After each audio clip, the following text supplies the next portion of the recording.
And then it came down to diagnosis day. The nerves, man. I was so ready for him to say I'm a normal person who needs to suck it up. But instead, he was like, okay, so yeah, you definitely exhibit symptoms of someone with the inattentive type of ADHD.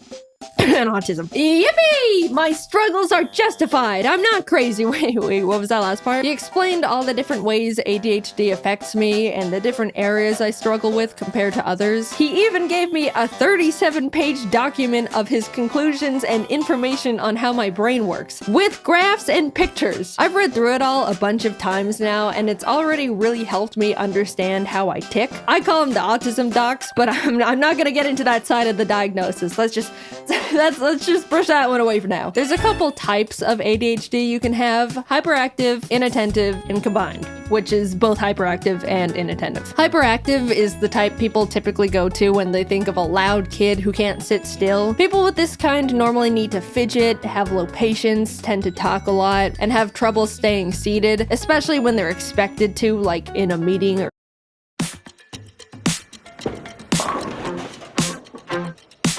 You have IT needs? We have IT solutions to help you seated, especially when they're expected to, like in a meeting or school. Inattentive is the one where someone experiences difficulty in focus, memory, organization, has a low attention span. That's the one I have. It's self-explanatory, but if you have the combined type of ADHD, then you got it all. ADHD jackpot right there, my friend. I brought up during the appointments that I used to be such a good kid in school with seemingly zero ADHD symptoms, and how that part has always confused me. And he had a couple hypotheses about it. One, since my mom has always been a big source of my organizational influence, I was able to depend and lean on her for the majority of my school life for it. I felt like I was naturally capable of staying on top of things because she was right behind me the whole time, reminding me and guiding me through stuff. So when I moved out, everything started crumbling, which lines up pretty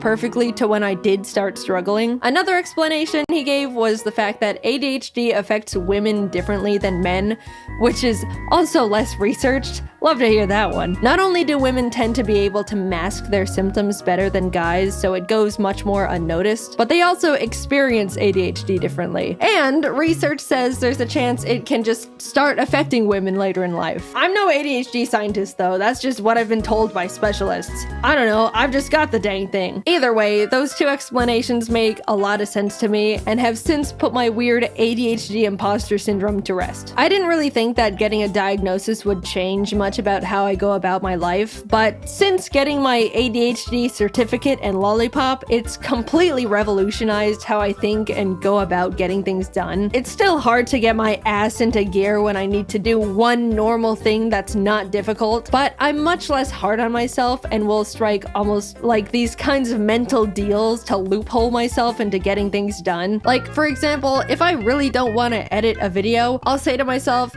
okay, I know it's gonna be super hard for me to immediately start that task, so I'll get myself into the mindset of getting things done by doing a simple other task I don't find difficult, like cleaning my room. That way, I'll feel productive and can transition that into tackling the original task much easier. It doesn't always work, but it's the mindset change and overall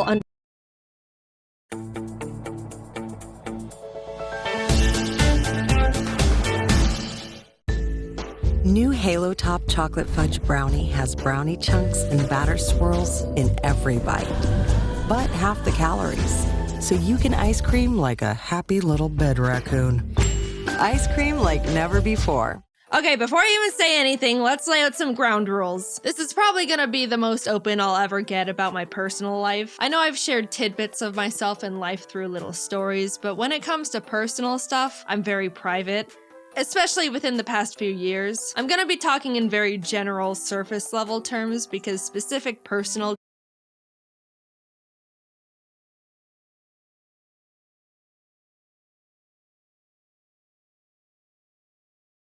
details are for me to know, and in the nicest way possible, none of your business. Basically, this is something I want to talk about, share, and bring a spotlight to.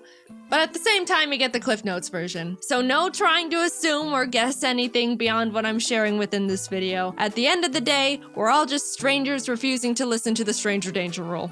Alright, formalities aside, let's get into it. I've come to realize that I'm aro-ace, which stands for aromantic asexual. And I know what you're thinking. That's not gay, what the hell is that? And you know what? That is completely fair, because I didn't know what that was either. Aromantic and asexual are two different things, and I'm gonna break them down to you separately, starting with aromantic, because no one really knows what that one is. And also, it's my personal favorite. Someone who's aromantic is defined as a person who feels very little to no romantic attraction to anyone at all. So like, they might not develop crushes on people, or feel the need to be in a romantic relationship with anyone. Very general terms, but hopefully you kinda get the gist. If not, here's a little story example from me. Growing up, I never developed crushes on anyone. I remember when I was in 5th grade, kids were talking about their crushes left and right, and it was starting to feel like something I had to experience too, just because I thought that's just what happens. Don't make fun of 9-year-old me, I was a sheep. Anyway, I decided I needed to have a crush because that's just what happens to people. And I very robotically chose this random kid in the class who we can call Pikachu. That's not his name. He didn't mean anything to me and I didn't do anything about this crush. Like, I didn't tell anyone or anything. It was just a headcanon thing for me to feel up to speed and like I was hitting my normal human emotions quota. But it's funny because on Valentine's Day, you know how in elementary school everyone would bring cheesy Walmart Valentine's cards for everyone in the class, and then you'd have a box full of candy and hollow emotions from everyone? Well, my school did that. When I went through my box, I pulled out Pikachu's Valentine and thought to myself, someone who has a crush on someone would keep this. I think. So I put Pikachu's copy-paste Batman Valentine in my drawer and promptly forgot about it because it meant nothing to me, but hey, that's just what I thought I was supposed to do. Man, I'm so good at this. Then like a year or so later when my mom was going through my room, she pulled out the card and was like, why do you have this? And I was like, honestly, I have no idea. Years passed, I entered junior high and thought to myself, all right, this is the time where people start developing crushes and then do something about it. Like get into relationships or something. So I was like preparing to be interested in people. On the first day of school, I scoped out the room to see if there was anyone that I thought looked like someone I could develop a crush on. And this was when classes started being divided up into periods, so there were like 6 batches of people I sifted through. But no one caught my eye, and I thought, man, unlucky. Went through the whole school year, next year rolled around, classes changed, I did the same potentials crush scoping again, and the same thing happened. I wasn't drawn to anyone at all. Man, unlucky again. Every year I thought something would change, especially going into high school when people started actually hitting puberty and were getting conventionally attractive. But my entire school life, grades kindergarten to senior year, which I'm pretty sure is like 13 years, I wasn't interested in a single person throughout any of it. And what's funny was I was thinking, man, what's the deal? Why is no one attractive? And I went to a big high school. There were like 3,500 students there. Surely I am not the outlier in this formula. Why are none of you attractive? By the time I was going to college, I really felt like I had to find someone. It felt like I was falling behind the curve, or if I was gonna find someone, it was gonna have to happen now. I made a lot of new friends, and that's when I thought I developed my first genuine crush. Long story short, in hindsight, no, it wasn't a crush and I was just wrong. I just met someone who I thought was cool and funny and had a really strong desire to be close to them. But looking back, knowing what I do now, it wasn't in a romantic way. I realized I can get very excited and tunnel vision on people I think are really cool or interesting and kind of obsess over getting to know them or just want to spend a lot of time with them. But whenever I got into those tunnel vision moments, if I sat down and asked myself if I actually wanted to be in a relationship with them and hold hands or cuddle or kiss, the answer was not really, but if they wanted to, I could go along with it, which I do not think is right. Shopping with your parents can be embarrassing. Why would they sell jeans with holes in them? I'm going to speak to the manager. Mom! That hoodie is giving. You should get it. YOLO. Thanks to the Chase mobile app, your kid can shop independently while you keep an eye on their spending. So you can go from We can be twinsies. to Not really, but if they wanted to, I could go along with it. Which I do not think is right. In my very old flirting video, which I refuse to rewatch, I think at one point in it I said something along the lines of, if you're interested in someone but they just want to be friends, I don't understand why some people can't deal with that. And that was primarily because I didn't realize there was an emotional difference between a crush or falling in love and just being really good friends with someone. So, oops, sorry for the bad take, I think. I really just thought having a crush on someone was wanting to be their #1 best friend. Look, I said don't make fun of me. To me, it used to feel like if I was wanting to become friends with someone to that high of a degree, that would be the next step or justify why I wanted to put this much time, effort, and energy into one person. And it didn't feel right or even fair going through all of this with someone and then tell them they're just a friend. I don't know, it just didn't feel like it made sense, even though I really didn't technically see them in a romantic way. I just didn't understand what was going on really, or that there was supposed to be real emotions instead of a logical understanding of steps. And the fact that I was under the assumption that I was supposed to be interested in people in a romantic way didn't help with anything. I always preferred to stay good friends, but never felt like I could have that, and I worried that if I said no, that we would just start drifting apart, which I obviously didn't want either. It's been a very long journey discovering this about myself. Everything I'm saying has all been extremely subconscious and not understood or defined for many years. I even used to think I was bi or pan for the longest time because I would think to myself, well, bi is being interested in both genders. I don't really care for either, but 0 is equal to 0, so I guess I'm bi or pan. I got math involved. If I knew what aromanticism was when I was growing up, things would have been a lot less complicated for me a lot sooner. I think it's mainly because people don't really talk about it or even know what it is or that it's real. Romance and love is the #1 most talked about topic on the planet. Everything I've been taught or learned through society is that love and romance is everywhere. Everyone feels it, and it's gonna happen to you. Just a funny little note, there was a point where I was listening to some generic romance song on the radio. You know, like all of them. And I just suddenly thought to myself, wait, do people actually feel these things towards each other? Like all these mushy lyrics are real emotions? They're not joking? And that's when I started feeling like something was different. I approached romance under the blanket term thought of, sure, why not? And didn't recognize it was actually a feeling, which might sound stupid, but look, I don't know. No one presented me with any other options. I did a lot of rationalizing. If someone ever expressed romantic interest in me, I would mentally make a kind of logical list of their pros and cons and the pros and cons of what a relationship would look like with them based on what I knew about them as a person. I didn't realize there was supposed to be an extra, excited feeling, or the fact that you're not supposed to think about it as if it were a business exchange. I understand compatibility is a huge important variable when it comes to sharing a relationship with someone, but at the end of the day, it's still, apparently, still a very emotionally driven thing. And I literally had to make that discovery and teach it to myself. Now, I'm gonna talk about being asexual very briefly, and I'm gonna preface it with, let's all just be mature about this, all right? We're all pretending to be adults here. I've got my eye on some of you.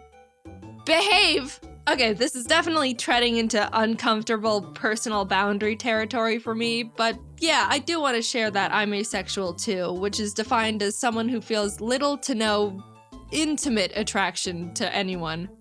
Look, I know we said we're all adults, but I'm still gonna dance around the vocabulary, alright? Yes, there's a difference between romantic and intimate attraction. Little side note, I will say you can experience romantic attraction to someone but no intimate attraction, or you can experience intimate attraction but no romantic attraction. You can be one and not the other, it's not necessarily a package deal. Most people feel both, and I do not feel either. Anyway, I have never been magnetically attracted to the look or shape of a single person in my entire life, and did not realize it was a real thing until very recently. I'm able to identify when someone looks conventionally attractive, like by textbook definition, but I never realized people are genuinely drawn to people they think are attractive. I didn't know that people could just see someone and be like, wow, they're gorgeous. I would love to get to know that person, or maybe go on a date with them, or whatever else you people do. I didn't think it was real. I thought people were exaggerating or something. I don't know. And I also couldn't believe that some people feel that with multiple people. Or like celebrities, which sounds absolutely exhausting. It ties back to when I was in school, like looking around. This Memorial Day. I don't think you're supposed to drink that. Summer start.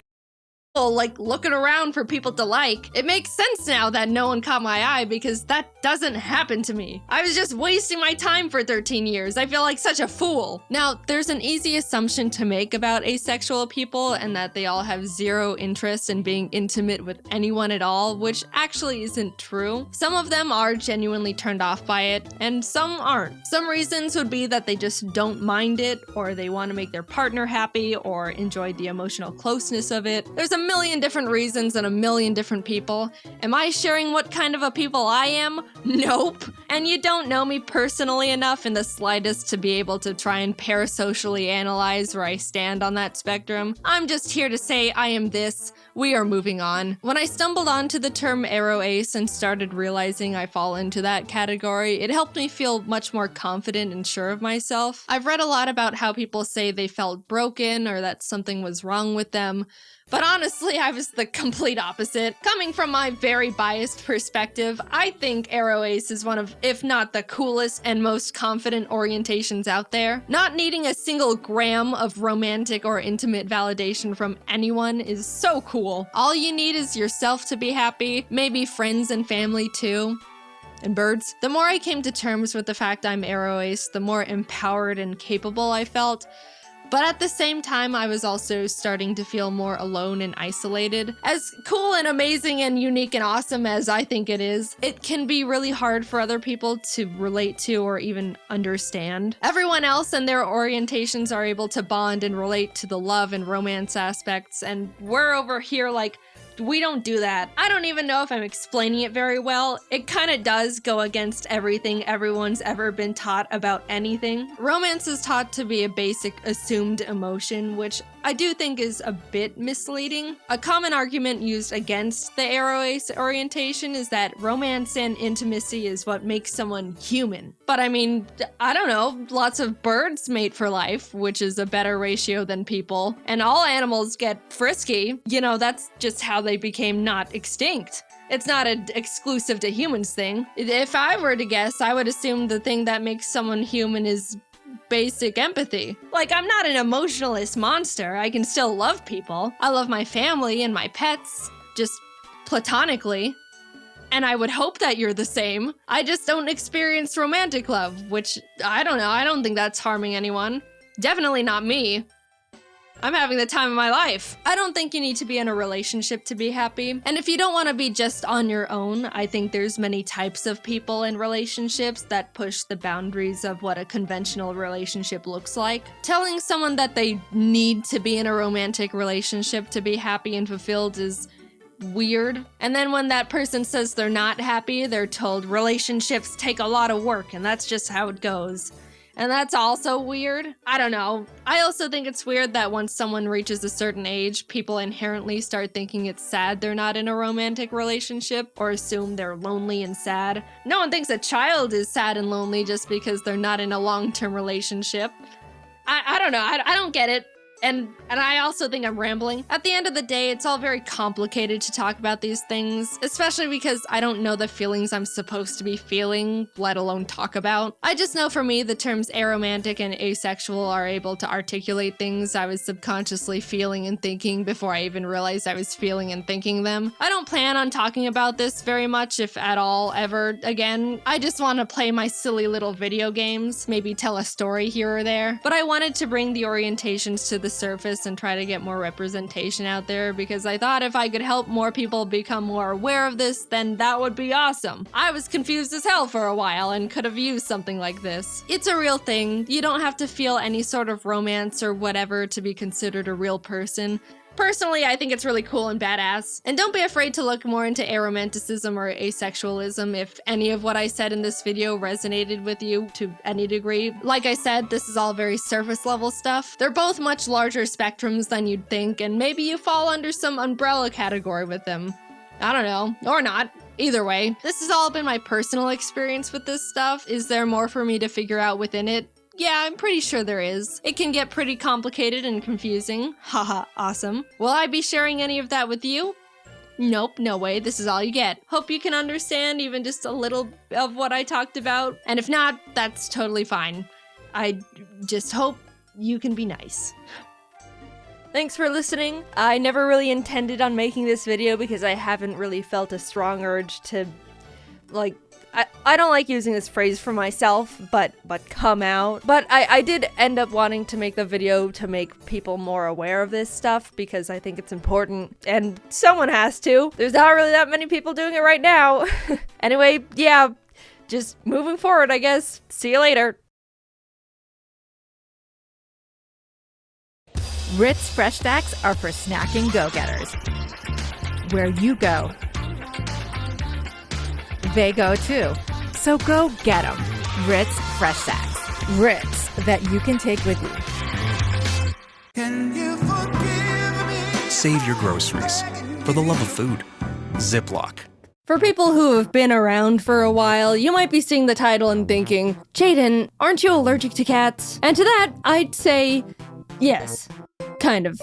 I'm actually not sure anymore. And for the people who know anything about me, you might see the title and think, Jaden, cats are literally the #1 natural predator to birds. And to that, I also say, yes, that one's 100% proven fact. So let me back up a bit and explain how we got here, because all the cards in the world were stacked against the idea of me getting a cat. Growing up, I was irrefutably and absolutely allergic to cats. My best friend had like 3 of the things, and every time I would hang out or sleep over at her house, I would be a sneezy, watery-eyed, snotty mess.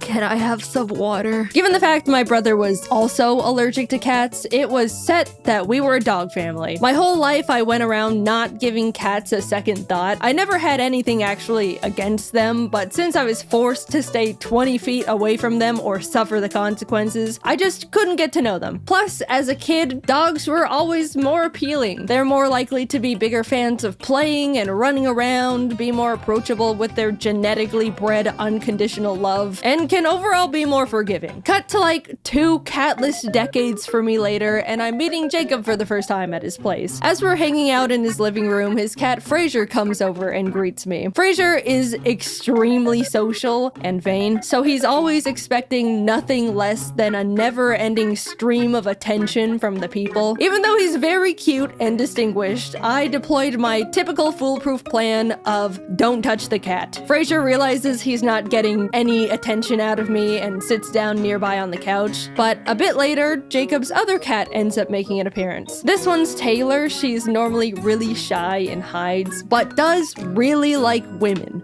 which I am. Taylor ended up crawling onto me and making herself really comfy in my womanly lap. Jacob, knowing I'm allergic, offered to take her away, but this was actually the first time a cat has ever done something like this to me. I've always been a bit of a cat magnet, if you want to call it that, because I act like they don't exist, which they interpret as me not pushing their boundaries and creating a comfortable environment for them to come up to me on their own terms. But never have I felt like a cat has chosen me like this before. I told Jacob I'm happy to let her stay comfortable on me, and I'll just reap the consequences of my sewing later on. This was my first extremely positive experience with the cat, and I honestly felt really happy and special and wanted to enjoy it. A few hours later, I'm saying my goodbyes, and during the drive back home, I realized I was completely fine. No sneezing, no itchy eyes, straight up nothing. I was so confused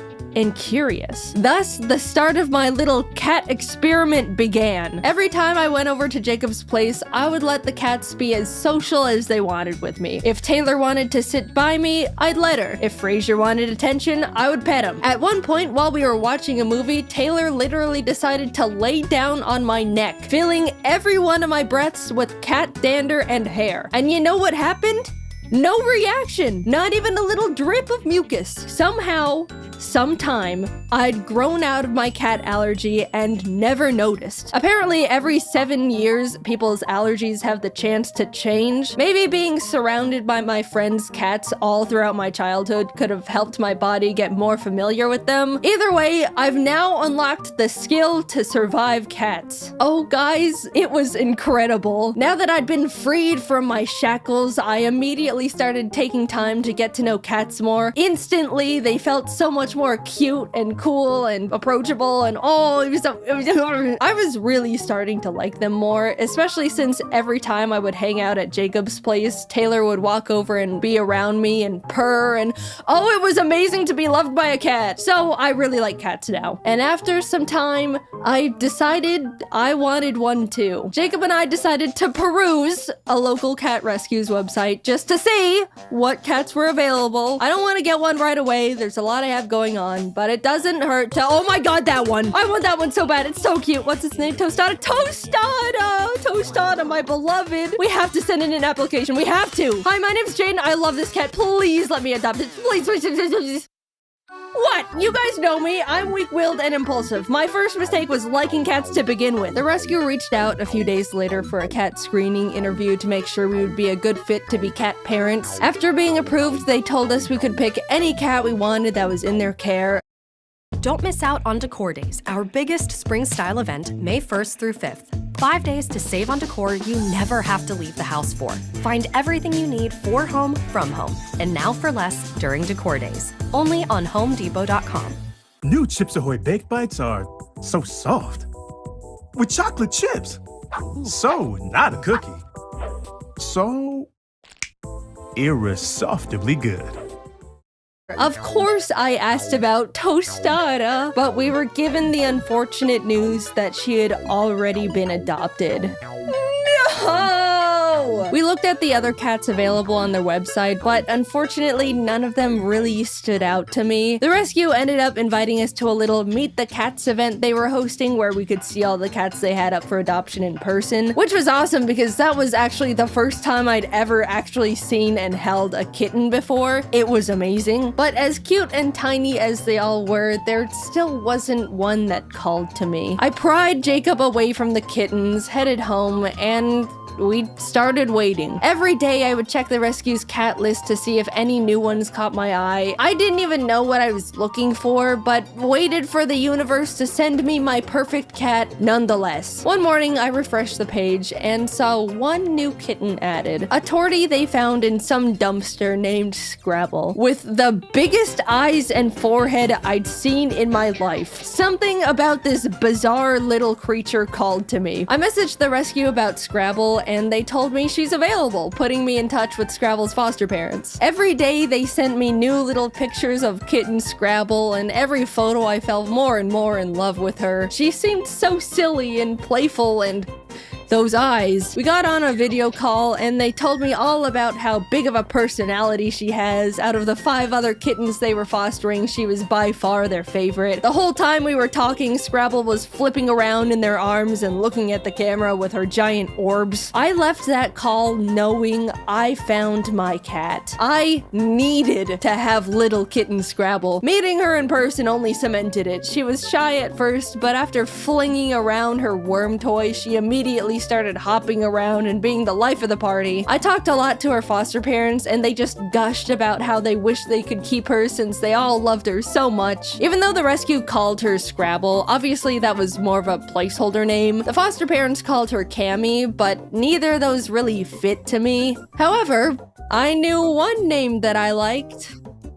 Tostada. Yeah, I stole another kitten's name and pasted it on mine. So what? Big deal. Tostada is a great name. My Tostada is way more of a Tostada than the other Tostada anyway. Look at her. I would have left with little Tostada in my arms that moment if I could. But unfortunately, Jacob and I were going out of town for 3 million weeks and had to wait to take her home until after we came back. She was all I could think about the entire time. I was shoving Tostada photos in everyone's face every chance I got. The foster parents were sending Tostada updates every day. I was overflowing with yearning for this cat. She was growing and learning about the world without me. Take me home to my child. Literally, the moment Jacob and I landed, we drove straight from the airport to the foster home to pick her up. I could not wait. We arrived home with +1 Tostada. I couldn't believe it. I have a mammal now. And sorry, other mammal owners, but it's the best mammal in the whole wide universe. Jacob and I spent the entire day playing with her, letting her get used to her new surroundings. She was so cute and so tiny. Here's a video of her eating wet food with a big ol' chomp. As someone who's owned birds for 7 years at that point, it felt so strange to have a pet that was significantly less fragile. And also draws significantly less blood. You mean this thing can't fly up and get hit by the ceiling fan? Insane! I've had Tostada for a while now. She's 2 years old at the time of me posting this, and let me tell you, this thing has become a creature. First of all, eyes, still giant, and she never blinks. Look at this. She was sitting on my desk looking like that long enough for me to notice, get my phone out of my pocket, pull up the camera app, put the camera in her face, and take a photo. And here's like 4 more. She is also not that smart. I'm sure you could deduce that by how she looks, but this thing has a single brain cell and it's just another version of herself up there with a joystick. Jacob and I are fully convinced she can only form a few thoughts a day and only in single word nouns. Evidently, Tostada is also very scared of everything, always has been. Loud noises, quiet noises, no noises, movement of any kind. Even Jacob, a person she's been around all her little life post dumpster. There's been times where he'll be at his desk, moves his chair just a smidge, and she's darting out of the room. One time we were trying to explain to some friends how skittish she genuinely can be, and demonstrated it by grabbing a toy literally in front of her, raising it up a bit, lightly dropping it on the floor, still in front of her, and she bolted. You know how cats are genetically built to be good at balancing? Well, Tostada can't even do that. She trips and falls and misplaces her feet all the time. New Ritz Zesty Herb Fresh Stacks go anywhere. Take Zesty to go and let the zest take you.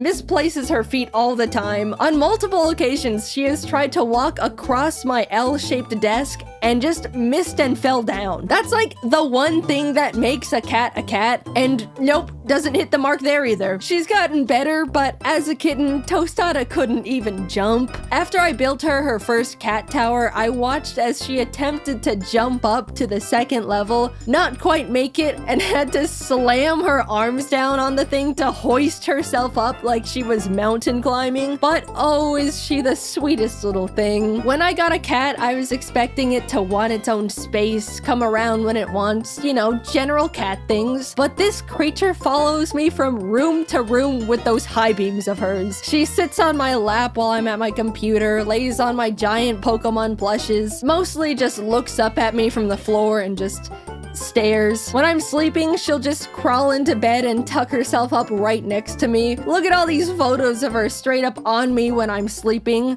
Don't look too close so I don't have makeup on. Bedtime is sacred to her. She loves bedtime. If I'm working late, Tostada will come into my office around 9 or 10 p.m., aka past Tostada bedtime, and just start crying, scratching on my chair, rolling around on the floor. It's pitiful. And if I still don't move after that, she'll go into the bedroom and drag over her string toy she always plays with. It's just so sad and pathetic. I always play string with her when she brings it over though, don't worry. But lately, she's picked up another routine habit, which is pats. Not all cats like the pats, but Tostada lives off them. It's when you just slap a cat's butt and it looks like you're hurting them, but they actually love it. However, Tostada's really particular about pats. First of all, I'm the only one allowed to give her pats. Jacob has tried and she runs away scared and offended every single time. Second, she has to receive pats on a specific spot on the floor of the closet. If I try to give her pats in like my office, she bolts to her floor spot, staring at me to continue them over there. Also, she begs to be pat every single night. Like clockwork, she'll sit like a gargoyle in front of the closet and cry pitifully until I come over there. Now, when I finally come over for pats, she'll flop on the floor and start horizontally rock rock climbing her way across the floor with her claws and tangle herself up in the Ethernet cables while I keep up the pats? You think I'm joking, but I'm very much not. This is the only way she accepts pats, and I have to give them to her every night or else she's miserable. Tostada's world is so small. She's really just around me, Jacob, Taylor, and Frasier, but she loves her simple family so much. When Kitten Tostada first met Frasier, she was terrified of him. She'd been around other adult cats before, but she'd never seen a flat cat in her life, and she was mortified. Of course, she's since warmed up to him and they play together and hang out all the time, they're best friends, but Tostada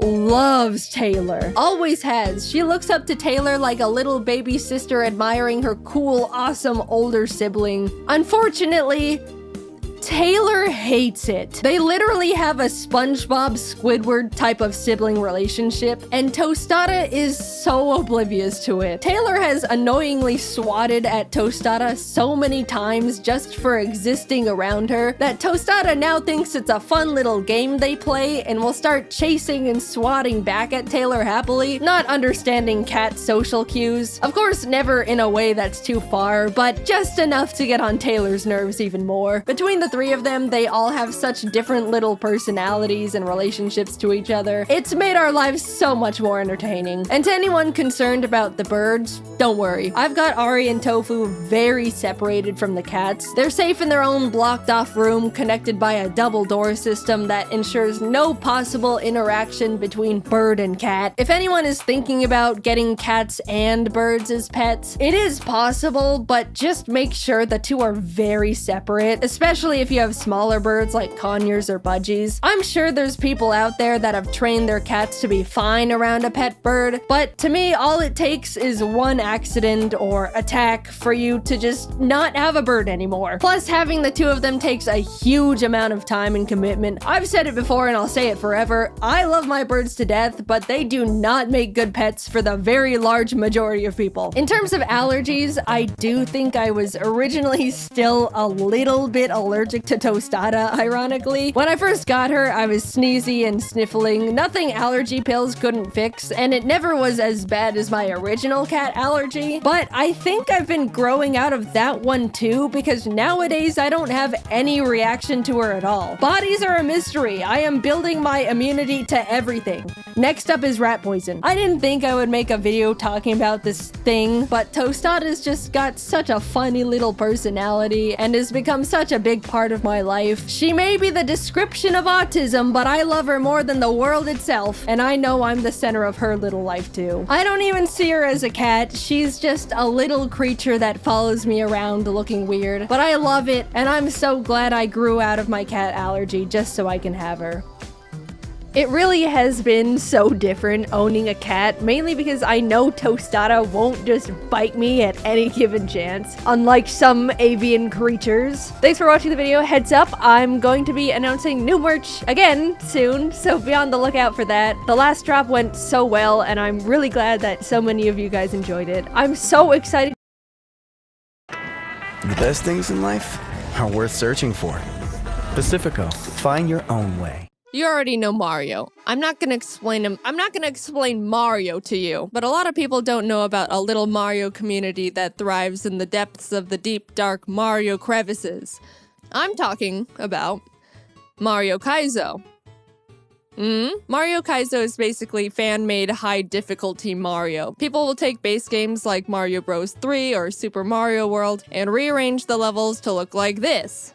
As you can see, a little more tricky than normal. I've been casually watching Mario Maker and Mario Kaizo content for a few years. I just think it's fun to watch while I'm eating cereal in the morning. And then one day I just stood up and was like, I want to do it. My favorite Mario content creator is Ryukar, so I DM'd him asking if he had any Kaizo recommendations that are, you know, beginner friendly. I mean, I'm naturally gifted at video games, but it's Mario Kaizo. I need a beginner little baby card over here. Cut me some slack, all right? Ryu asks if I've played any Kaizo hacks before, and I'd say no. And then he asks if I've ever played any Kaizo levels in Mario Maker before, and I'd say no. And then he asks if I've ever at least done a shell jump before, and I go, I've played Hollow Knight. And he goes, I don't think that can help you here. And I'm like, yeah, you're probably right. After a few more messages, Ryu generously offers to train me for Kaizo before I jump straight into a complete ROM hack. And oh boy, that was extremely nice of him. And extremely needed. We hopped into a Discord call, and as I screen shared the training ROM, he was able to give me tips and pointers of what to do and how to do tricks. So I opened up the first stage called the Simple Jump. And Alright, so this level seems like nothing. It's literally called The Jump, and it's featuring... Are you picking up on what I'm about to be dealing with here? Anyway, throughout the session, I learned about getting past chucks, getting past reverse chucks, how to deal with lava plants, what slow and fast fall is, balancing on disco shells, precise swimming mechanics, grabbing and jumping on this block thing at the same time. It's weird. Shell jumps, you know, the basics. I was steadily getting more familiar with the moves and learning everything, and I'll be honest, I was starting to feel pretty good. You know, kind of getting the hang of it now, bit of a confidence boost.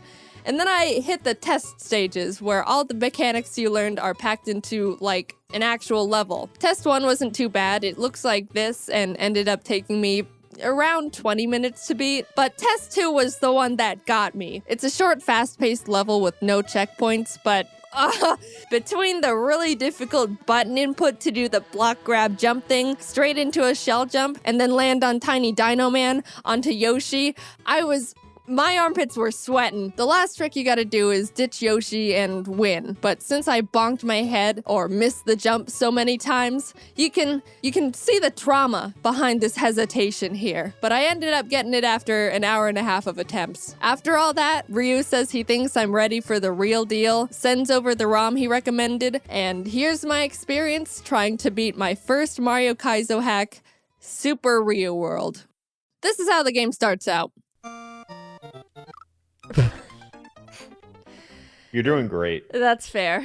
So, level 1. I'll be honest, pretty straightforward. Jump on a few guys, do some more jumps, choke right in front of the checkpoint.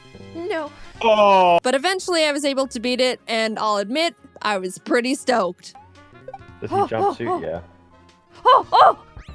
Yes! I was worried I wouldn't even be able to pass the first level, and I actually just couldn't make this video because I was too bad. But knowing I can beat at least one, yeah, meant more to me than it should. And the show goes on. Level 2 was ramping up. You run through and dodge various thwomps and stuff to hit a P-switch, then run back through everything in reverse so you can get into the pipe that was previously unreachable. After many attempts and this... No, let me in! I managed to slip my way into the pipe where I met these two friendly guys. I was really caught off guard by cats in Mario game. So caught off guard, in fact, that I just ran into them and died. Checkpoint? Checkpoint? What? What is that? Oh! I beat the stage quickly after, so let's not... come on. Next was this really cool escort stage where you nab this Galumba at the very start and use him to progress through the stage. It was difficult, but I had a really fun time with this one, and the atmosphere was really cool. But I guess I was having too much fun because I let my guard down and got real humbled.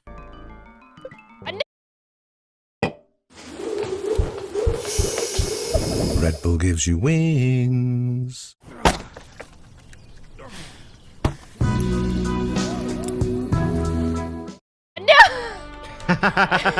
Also, the first time I got to that part, I thought the Galumba would turn around and come back, but he didn't, so I just watched him walk off the edge and strand me. Anyway, I had a hunch the checkpoint was right after that pipe, so I knew that if I just got that jump right, I could start making more progress. And after like 30 minutes of trying to get back in there, I finally did. On the bright side, I was completely right about the checkpoint being there. I did not, however, calculate this. So... I did it. Oh! You did it. Please, a checkpoint. No! I'll be honest, that was a good one. I couldn't even get mad. And it's even more funny when after you get the checkpoint, they'll spawn you right above that pipe continuously. So whenever you start again, you gotta immediately hold hard right. Oh. So yeah, I eventually ended up beating the stage. Now let me tell you about the fourth level. Moles. It was a lot of tricky maneuvers that didn't leave much room for error. Also, I thought the beginning was funny. Oh, okay. Trying to jump on these slippery little freaks was a bit rough. This was hard. This was hard.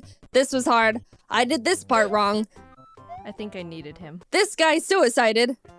No, don't do it! Oh. And then it just got worse. The second part of the stage turned into a build-a-bridge mole escort mission. I'll save you all the pain and agony and just say this level, especially the second half, gave me the most hell compared to the upcoming levels for a while. Even more hell than the level called Jank Heaven. I don't really want to cover every single thing that happened in every single level, but I can give you a little taste of what Jank Heaven was like real quick.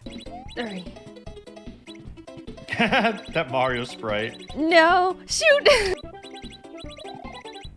That's a jump that's just hard. I think everything I do here is impressive. To some What? benchmark, yes.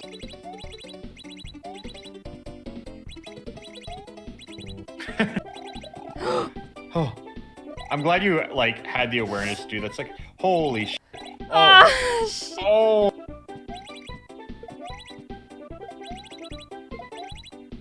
Shoot. This is the last jump. So I'm progressing a good amount into the game at this point, but then I get to a ghost house called the Waiting Room. Overall, it was a pretty difficult all-in-one go level with no checkpoint, but the one part that just kept tripping me up throughout the entire stage was this part where you jump onto this wiggler, balance on him until that wall goes back up, jump off, and then whatever, do bomb stuff. I just couldn't do the wiggler part consistently at all. Either I would mistime the jump and pathetically hop off the edge like this, or do this, or this, but it was mainly the pathetic one. I would say probably 80% of my deaths happened on that part specifically, and it technically isn't even the hard part of the level. I really don't think that part was even meant to be that hard at all. But an hour and 30 minutes of doing the same mistakes over and over, just trying my best, I realized there was a much easier and smoother way to do that entire part, and I literally wasted all that time making the whole thing way more difficult than it needed to be. Oh! Nice. That's so much easier. Huge. Oh my god. I can't believe I've been dying to that wiggler that way this whole time, and I could just do that. It's probably what's intended as well. You're probably right. Yeah. I mean, once I learned that, I beat the stage 20 minutes later. That was awesome. Am I upset? No, not really. I'm an animator that works in Adobe Animate/Flash. I'm used to throwing away multiple hours of work into the trash. By the way, this happens right in front of the goal. Okay. Be cool, be cool, be cool. You f***er. I will... I didn't know. Jaden. The stages are getting much more difficult at this point. There's only 4 worlds in the game, each containing around 3 or 4 levels, which going into it, I didn't know. I thought there was gonna be a full 8 worlds and I was starting to sweat in World 3. But yeah, Ryu ended up telling me I was in the home stretch and I popped off so hard. I just thought I was bad this whole time. After a few more levels, pain, agony, I made it to the last world. And oh my god. World 4, Stage 1, was the worst thing this game ever ended up throwing at me. I don't even know how to go into detail with all the tricks and moves you need to do in this stage, but I spent Personalized tech solutions designed to match every business. Launch the Slayer. All the power of hell. spent 4 hours on it, an hour and 40 minutes on the first half, and 2 hours 20 minutes on the second. I know Mr. Beast and other content like that has kind of changed people's perceptions on how much is a lot of time in terms of YouTube content. 4 hours is nothing compared to, 24 hours touching a worm, but I sat there making mistake after mistake, learning and adapting and still failing for 4 hours straight. It was starting to get to me, personally. Eventually, every time I would mess up, I would feel it in my insecurities. I have no confidence in my own judgment to make important core decisions. But I did it, again, 4 hours later. Maybe you don't think that's a long time, but I was wallowing in my own personal hell there for a while. So knowing that was the very first level of the last world, I was suddenly very afraid of this game and what it'll do to me. But surprisingly, the other 2 levels weren't nearly as bad as the first one. I ended up finishing stage 2 in only an hour and a half, and stage 3 in 30 minutes. That was the ego boost I needed to regain some strength again, I'll tell you that. Stage 3 boosts my confidence, and stage 1 keeps me humble. Fair and balanced life, if you ask me. Then I realized I was about to enter the last level. Dude, I'll be honest, I was mad proud of myself. I went from not even knowing if I could build enough skill to beat 1 level to getting ready to go into the final level of the entire game. Ryu hopped into a call with me to be there for the finale, which basically meant he sits there for an indefinite amount of time watching me fail over and over on mechanics he's already mastered. Like watching a toddler struggle to fit the circle block in the square hole. In good old Mario Kaizo fashion, the level starts out with, I'm gonna miss this when I come out victorious. Or just perish on the spot, either way. So I started chipping away at the level, jump on these guys, balance on Spiky, do this, do that. I was a little bit nervous because Ryu was watching and I wanted to show him how much I've gotten better at Kaizo. You know, like a teacher finally being able to see their student face their final fight to the death battle. Well, like, not just some school teacher, like a cool samurai teacher or something. I messed it up. Anyway, I was trying to impress him, and then I just went and did this, and this, and this. But he seemed proud of me anyway for just being able to get this far. I was making some good progress on the level. I was about to get to the final checkpoint, but, you know. Right? No, Jump! I knew it! Things happen. Even though it was a really hard level, it was still surprisingly a lot of fun. And not nearly as bad as 4-1. I keep bringing it up, but it really got to me. But like that, maybe a bit less than 3 hours later, I got to the final room. It's boss fight time. For a final boss in a Kaizo hack, the fight was actually pretty chill. Not easy, but you chill. These on and off switches control the room going up and down, and you gotta get the floor low enough to grab these little blue blocks to throw at the giant King Boo, or whatever he's called in this game. But don't let it get too low because then you can die to the lava right beneath there. So you're trying to keep all these things in mind, but to add to the pile, these little flying boogers meander around the stage while you gotta dodge them. And yes, they're RNG based, they're random. You can't just memorize their booger pattern and be on your merry way. Whoa. Okay, the smart way to go about this boss is to stay in the middle and calculate safe times to go to the sides and hit the switches. But I was being stubborn and trying to brute force my own way to do it. What a little booger. Those guys are punks. He punishes you for standing on the edges, you know? I'm gonna stand on this edge. You're like, I don't give a shit. I'm doing it anyways. In the lava and then crushed. And then, this edge. Oh, as is life. Oh! Okay, Wonderful. I'm gonna stand on this other side. No. Yeah, it's, kind of is, actually. Except for the guys that come out of the wall and kill you. But it's pretty, like... I'm gonna die on this hill. I didn't know how many times you have to hit Boo. Mario rules always default to 3, but it's Kaizo, so it could also very much be 1,000. They know. No! Oh! Ah! Oh! Okay, so now I know you have to hit him, like, I assume 5 times. Oh. I'm not gonna spoil how many times you have to hit him. Yeah, so I hit him 3 times and didn't win, so I was like, alright.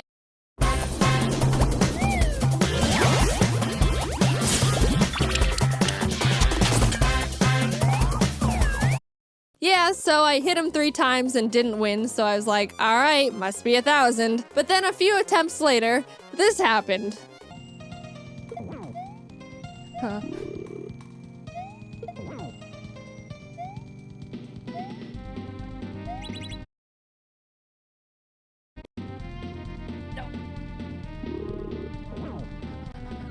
Oh my god! Oh, snap. So There it is. I did get him 3 times, and You then did, I and just then you died died. too quickly. Isn't that awesome? It was 3. I just died too soon after that 3rd shot, and it didn't count, which I'm going to choose to ignore. I did it! I learned Kaizo, and I beat Kaizo. And it only took 17 hours, not including training. Are there much more difficult hacks out there? Oh yes, absolutely. Some of them look so disgusting I don't even want to be in the vicinity of their aura. But I was able to challenge myself and beat one that was really well suited for my skill set going in. And looking back at some of the things I was able to end up pulling off makes me feel very cool. Look at his stuff. I did that. It's cool, come on. I want my hard-earned credit and applause, please. I think my favorite thing about Kaizo is how easy it is to visualize the progression of your skill within every single level. Like, World 3 Stage 3 starts off with a really difficult maneuver that I got hung up on for a while, and then suddenly I'm nailing it almost every single time. You can really feel and see yourself grow within Kaizo, and I don't think you can say that about a lot of things. Does that mean I recommend you try it? Absolutely not. If you get impatient and frustrated easily and are also bad at video games, don't even think about it. But hey, if you think it looks interesting and you can stay calm under extreme circumstances and have around 17 hours to kill, I can't recommend it enough. I liked it. Thanks to Ryu for helping me out and being extremely nice and training me and giving me a great ROM and literally just sitting there watching me struggle for many hours. Go check out his channel. He's very entertaining. I've been watching him for years now. And yeah, that's it. I'm officially very good at video games and I've supplied documented proof. Again, if you haven't gotten your tickets, Scribble Showdown is back on tour. James, Dom, Ross, Aaron, and I are doing a drawn/improv/comedy show, and it's it's happening in November and December at these cities. I'm not gonna say them all because it's a lot, and you should hurry up and get your tickets because I told you so. It's genuinely a lot of fun, and we've all been super excited to get back on the road, and I hope to see you there. Mario Kaizo was also a lot of fun, and if I wasn't developing carpal. Sometimes the good stuff is right in front of you. Like the 1.5.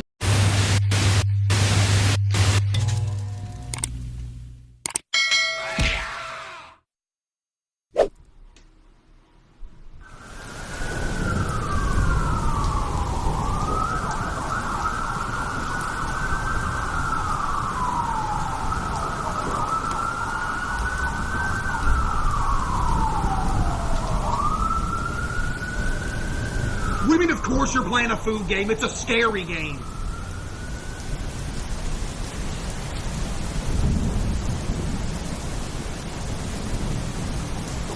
The sushi bar.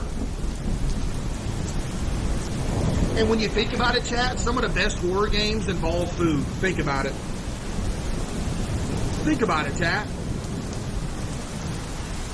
Some of the best horror games involve food. Am I wrong?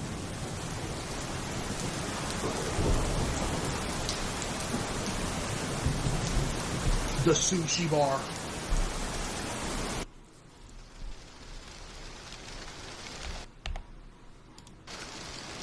That sensitivity is absolutely, and I'm getting doxxed.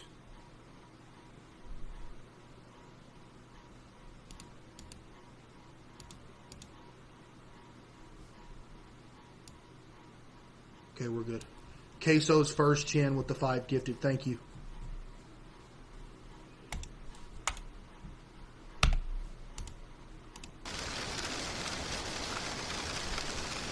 Why does it look like there's a haze over it? Chat, should we keep VHS on? Honestly, it looks better with VHS on. I'm not going to lie. This is the first horror game that looks better with VHS on. Never thought I'd see the day.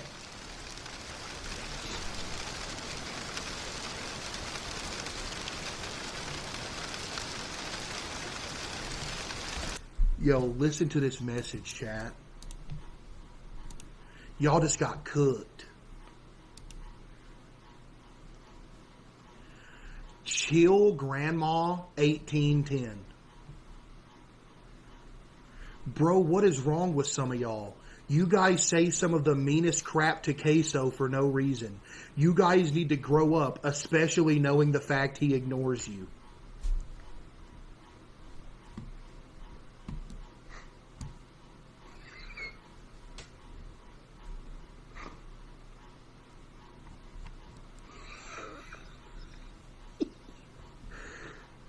Yo, chill, Grandma.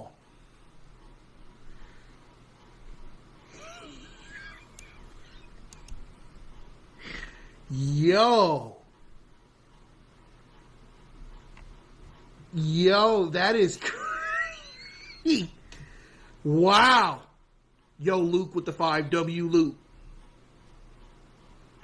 Yo, chill, Grandma. Let's chill a little bit. Yo, Lyric with 25 gifted. W Lyric with the 25 gifted as well. W Lyric with the 25 gifted subs. W Lyric, for real, thank you. No one named Chill Grandma's in the stream. I just checked. You're dumb. And if you think I'm making that up, grow up. It's literally Chill Grandma 1.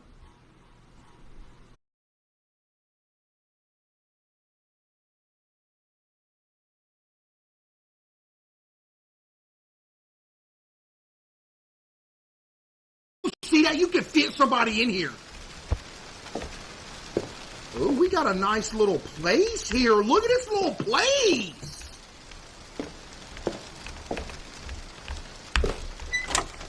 Yo, is this the bathroom? Okay, W house. All right, chat, we get it. You ain't got to keep at and Chill Grandma 1. What are we doing? Are we leaving? Go outside? Sure. I instantly came back in the house. Wait, what happened? And the VHS filter removed itself.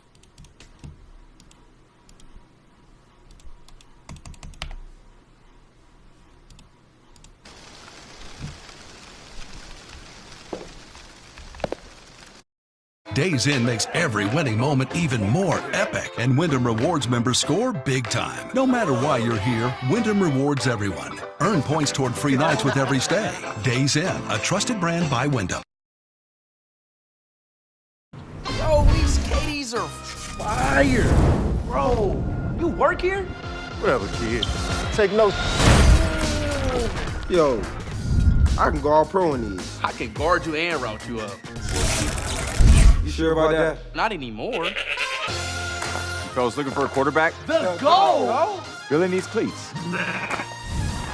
You're right, Billy. These do bring out my eyes. Every shoe for every athlete, only at Dick's. Dick's is the GOAT. I need to get to work. Do we work in a sushi bar? Chat, you don't know what's absolutely fire? Spicy crab rolls dipped in some soy sauce, man.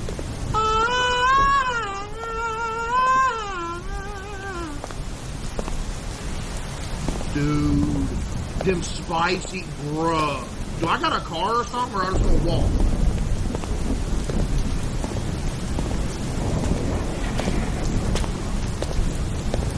We ain't got an umbrella. Where Rihanna at? Get it? Oh my God!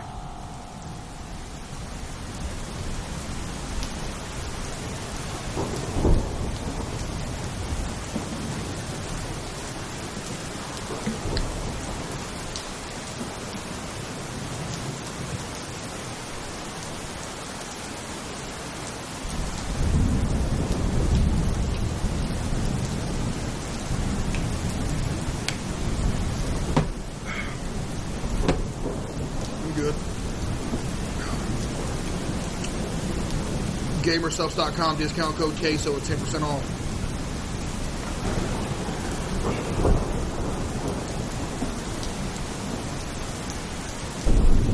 Anyway,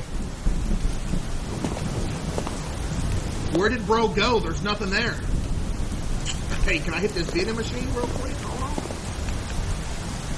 on. No. Ain't nothing but drinks in there anyway. Where the GamerSubs at? Use a discount. I'm done. Yo, Lyric with the 10. W Lyric with the 10. Appreciate you. What is over here? What's that, a little convenience store? Okay. This neighborhood looked pretty chill. Can I go in here? You ain't got no stairs. Oh, it's a little slant. Can I come in here? Oh, that thing empty. Never mind. I want to see what's down this alley right here. Ace play a horror game. It is nighttime outside. It's raining. It's dark. And we just got jump scared. All of these things are pointing to the fact that we're playing a horror game.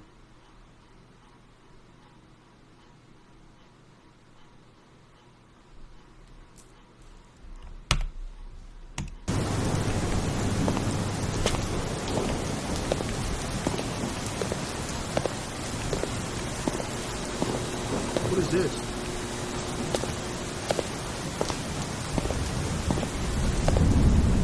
Staff only? Oh, that's where I work at. Yo, W game for having a ping where to go. Thank you so much.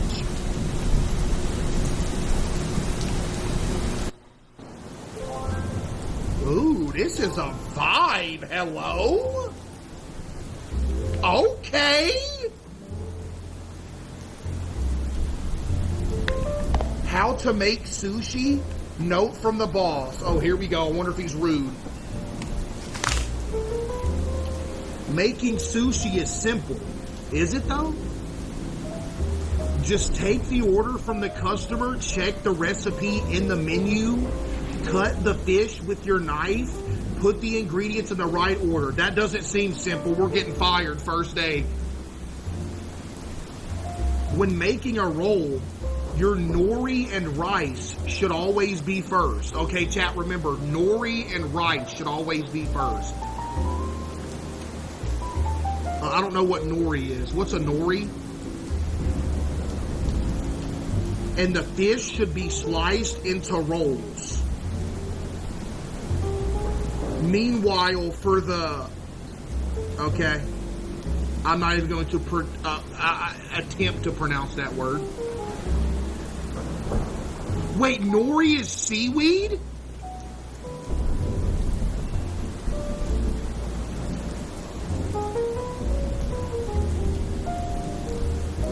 Ugh!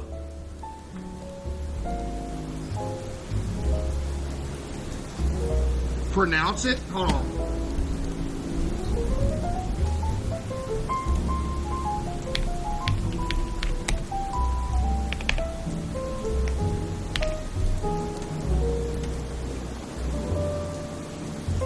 Nigiri.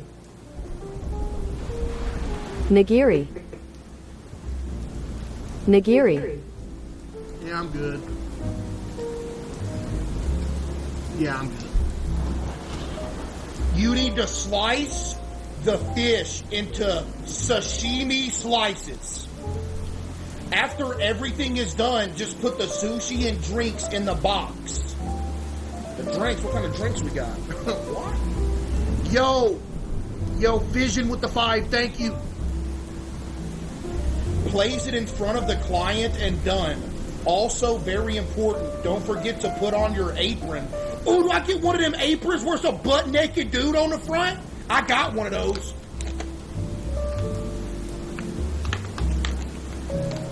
Y'all seen that? I got one of those. Kobe, I made that too. Put on your apron, put it back in your locker after you're done, from Hideo. Hideo?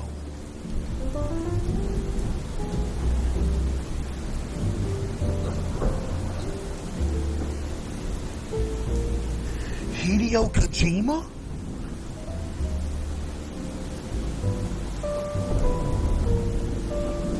No way! Big fan? Yo, Lyric with the 5, thank you.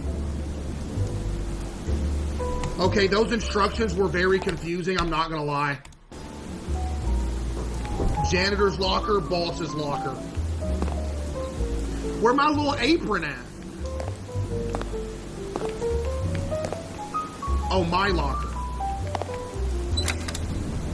Oh, it's a basic apron, man. That ain't no fun. I guess. All right, let me see how I make sushi right here. Who are you?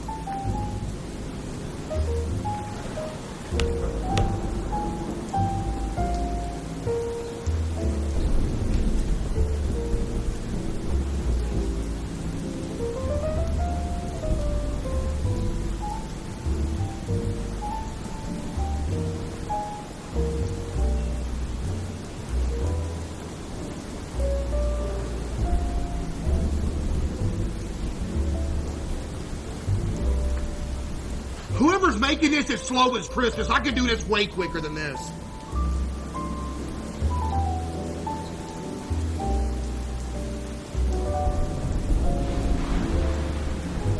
Yeah, you slow with this.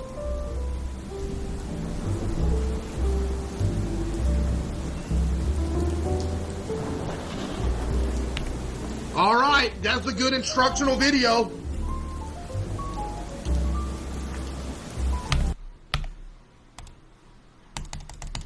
It's in English. All right, I guess we're gonna start our shift. Oh, hey, how long you been waiting? I didn't know that was a door. Hey, sorry about that, sir. What can I get you?